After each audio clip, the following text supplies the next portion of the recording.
I was a junior in high school back in 2009. It was just a regular afternoon in English class near the end of the year.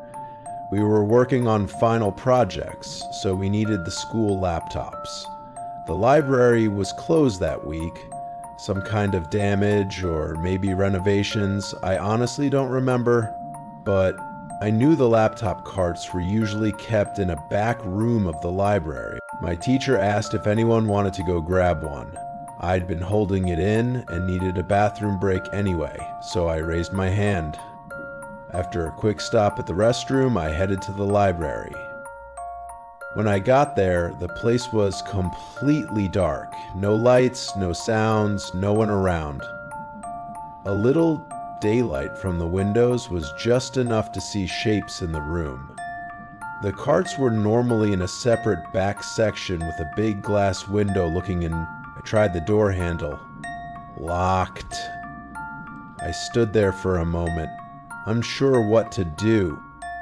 I really didn't want to walk all the way back to class just to say the door wouldn't open. I glanced around the silent library, hoping a staff member might be hidden behind a shelf, but the place felt empty and heavy. Then a faint sound broke the stillness. A slow, steady clicking, like someone tapping a pen against glass. It came from the far corner, one of those small study rooms where teachers sometimes held extra classes. My chest tightened with each step as I moved closer, the soft echo of my shoes mixing with that eerie rhythm. The door to the room was half open, a thin slice of darkness waiting.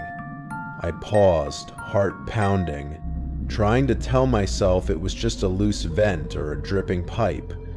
But the clicks kept their perfect beat, sharp and deliberate, as if whoever or whatever was inside already knew I was coming. The door was cracked just enough for a shadow to leak out, and every part of me wanted to back away. I crept to the side window instead, hoping for a quick look before stepping in. Through the dusty glass, I could swear I saw a figure in the far corner, still as stone. My stomach dropped. I eased the door wider and called out, my voice bouncing off the empty shelves. No answer. I flicked the light switch. Nothing. The whole room stayed black, the quiet pressing in, until even my own heartbeat sounded too loud, like something else was breathing with me in the dark.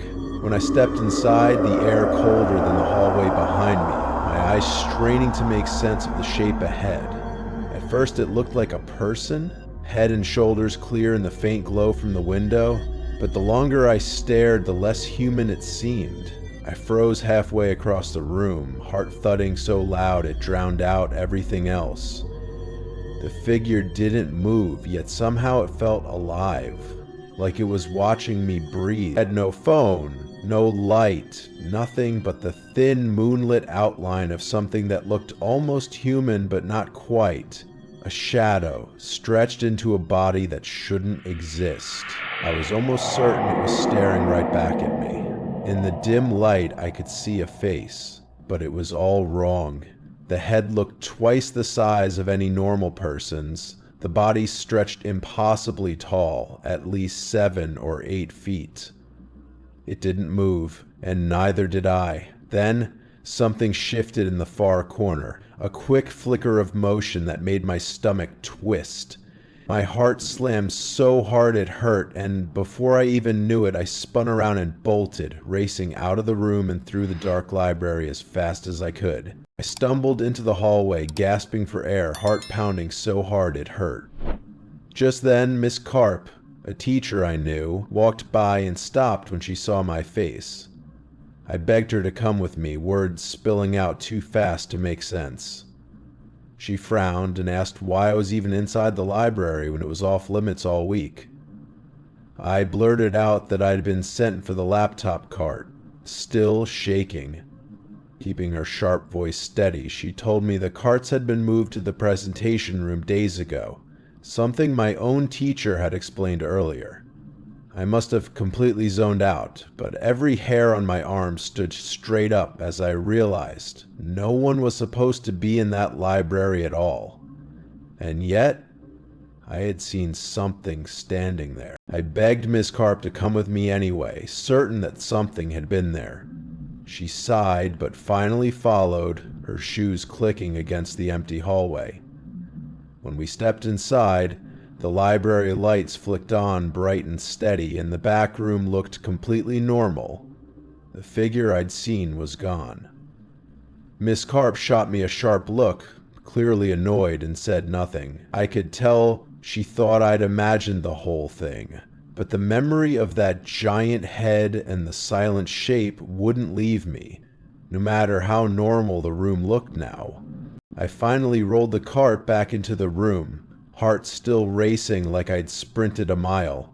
My teacher looked up, confused, as I blurted out that I'd gone to the library by mistake. The class felt colder, every whisper sharp, and I swore I heard faint footsteps following me down the hall even now. I never told a soul, partly because I didn't want people to think I'd lost it, but also because deep down, I knew what I saw was real. Maybe it was a shadow, maybe something else, but it felt alive. Even now, when I close my eyes, I can still picture that dark shape in the corner, too tall and too still to be human. I don't know if I believe in ghosts, but that night made me wonder if schools hold more than just memories when the lights go out.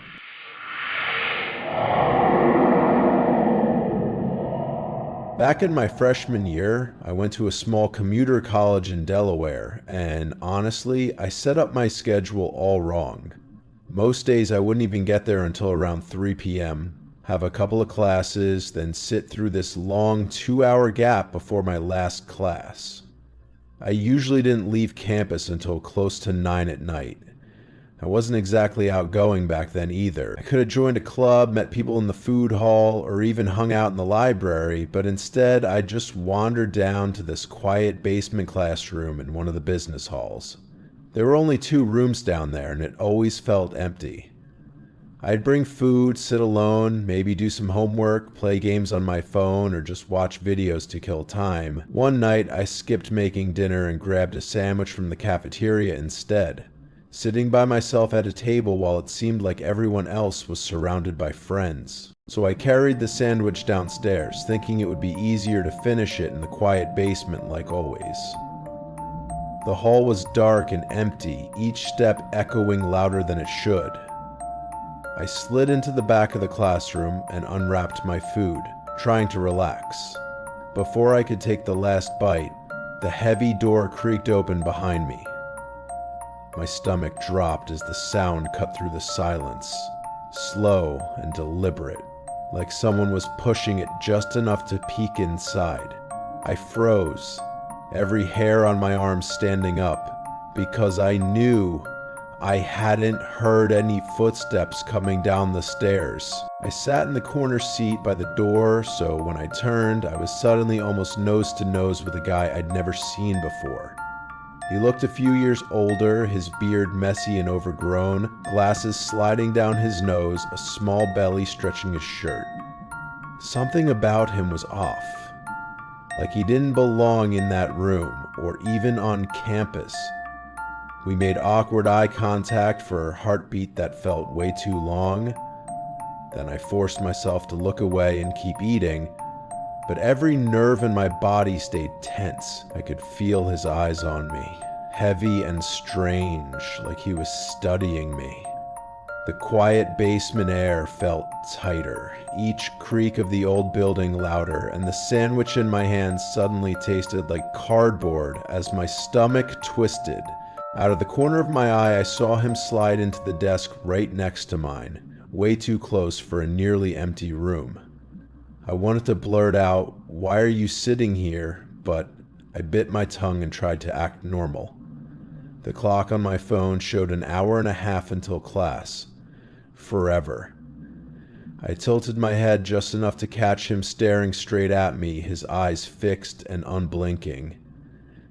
That was it.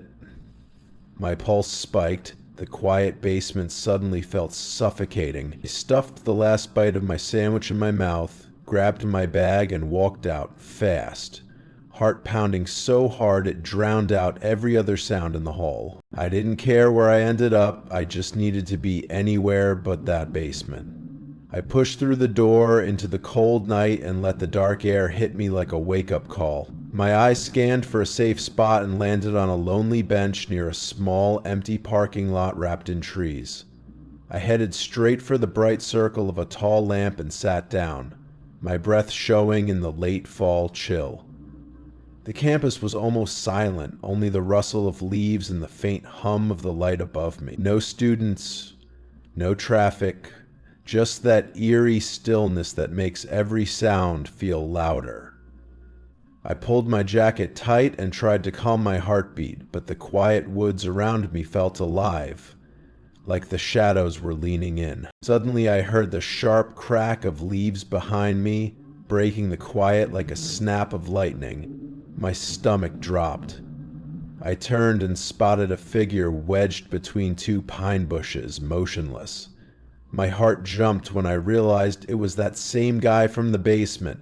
He wasn't even trying to hide, his face clear in the glow of the lamp.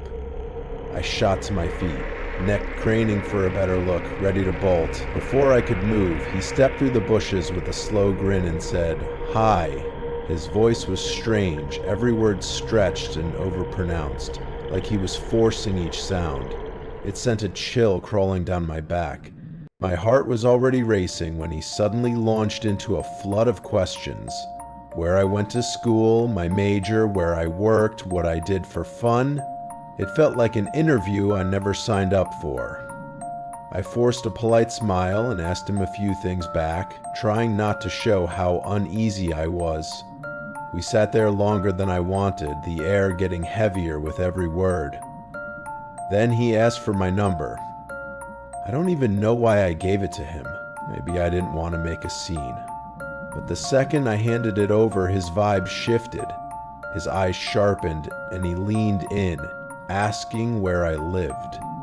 I said my hometown, hoping that would end it, but he shook his head impressed. "No! Like, where do you live?" My stomach tightened. I repeated myself, but he cut in again, voice low and slow. "No! What's your address?" That was it. Every instinct screamed danger. I shot up, muttered a quick excuse, and walked away as fast as I could, feeling his stare burn into my back the whole time. When I finally glanced over my shoulder, my blood ran cold. He was following me. I didn't wait to find out why. I skipped class, jumped in my car, and drove straight home, heart pounding the whole way. Hours later, after finishing a short paper, I checked my phone and froze. Nearly 20 texts from a fake number lit up the screen.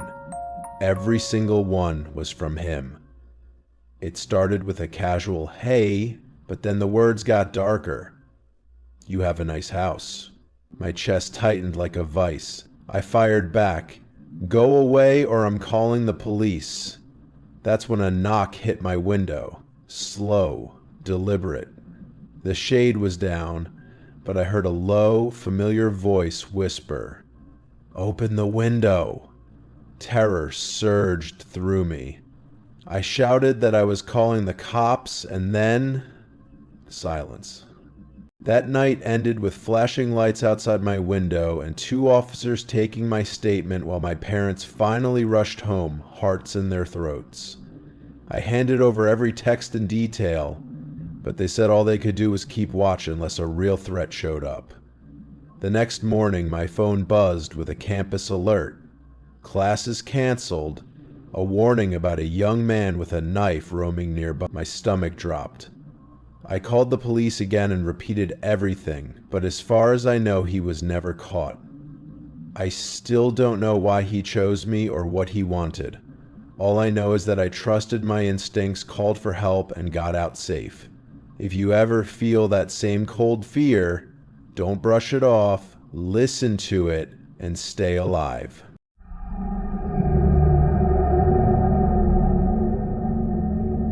Back in high school, my friend group was about 10 people, but it was rare for all of us to hang out at the same time. One gloomy Friday, the sky heavy with clouds, it ended up just being me, Jared, Michelle, and Christina sitting in history class with a substitute teacher. Nobody cared about the lessons, so we just talked. Our school was ancient, built in the 1930s, and hidden in the woods behind it stood an even older second building. Rumors said it was a daycare back in the 40s, long abandoned but never torn down. The walls were cracked and covered in thick vines, the windows black and broken. We started daring each other, laughing about sneaking in that night.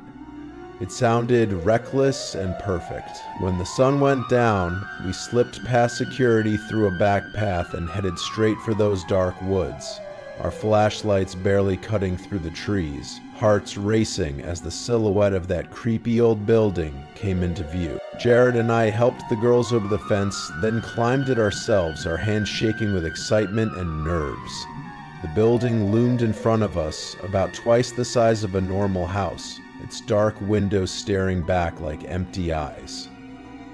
It was clear we weren't the first ones to try this. Graffiti and broken glass littered the ground.